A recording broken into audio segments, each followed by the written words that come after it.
21 જૂનના રોજ એક વિડીયો સુરત જિલ્લાની અંદર વાયરલ થયો હતો, જેની અંદર બ્રેઝા કાર એ બુલેટને ઢસડતું આવ્યું હતું અને કહેવામાં આવી રહ્યું હતું કે આ બ્રેઝા કાર 7 કિલોમીટર સુધી ઢસડતી આવી હતી.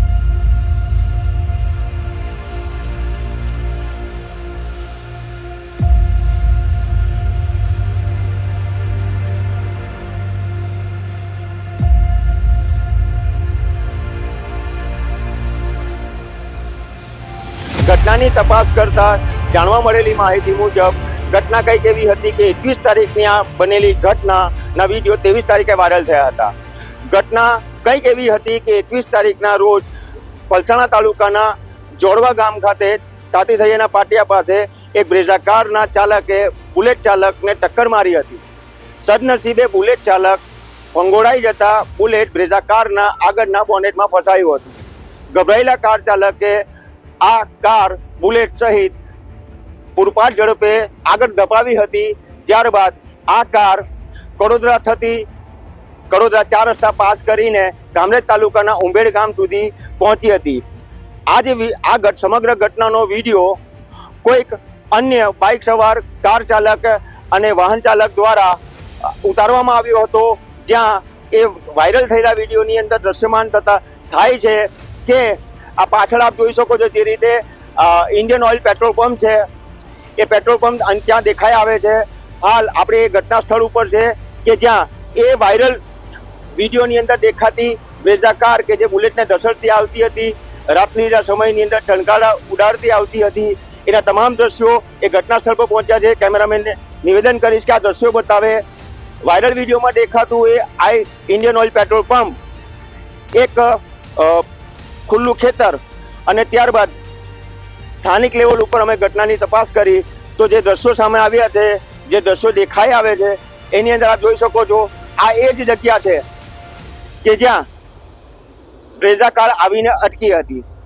આ સમગ્ર ઘટનાની અંદર જે દ્રશ્યો જોવા મળ્યા હતા એ ખૂબ જ ચોંકાવનારા હતા, દહેશત ઊભા કરે એવા હતા. સદનસીબે આ ઘટનાની અંદર કોઈનો જીવ ગયો નથી અને આ ઘટના એટલી દહેશત ભરેલી હતી જેના કારણે આ વિડીયો જોનાર તમામ લોકોની અંદર એક વખત અરેરાટી ફેલાય એવા દ્રશ્યો સામે આવ્યા હતા. 21 તારીખની બનેલી આ ઘટનાના જે રીતે દ્રશ્યો સામે આવ્યા હતા એ વિડીયો જોનાર તમામ દર્શકોને મનની અંદર દહેશતનો માહોલ છવાયો હતો.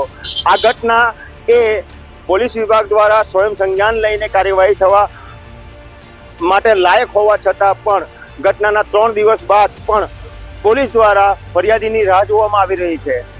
આ સમગ્ર ઘટના બાબતે અમે આપને યાદ કરાવવા માંગીએ છીએ. અમદાવાદના એલિસ બ્રિજ ઉપર 9 માસૂમ લોકોના જીવ ગયા હતા.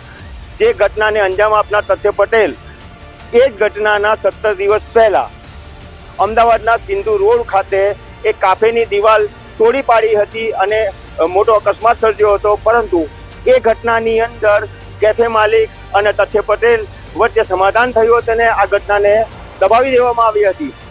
આવી જ કઈ ઘટના સુરત જિલ્લાની અંદર પણ બની છે કે જેની અંદર ફરી એકવાર આટલી મોટી દહેશત ઊભી કરનારી ઘટના બાબતે રાજકીય હસ્તક્ષેપના પરિણામ સ્વરૂપે આ સમગ્ર ઘટના પોલીસના ચોપડે નોંધાઈ નથી.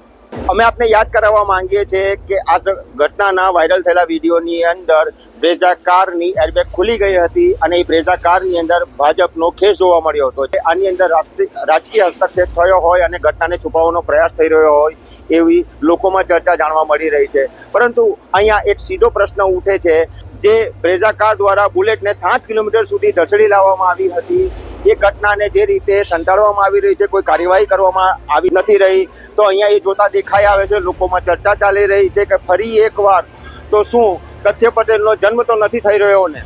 સુરેન્દ્રસિંહ સોલંકી, લોકસત્તા જનસત્તા ન્યૂઝ, માંડવી.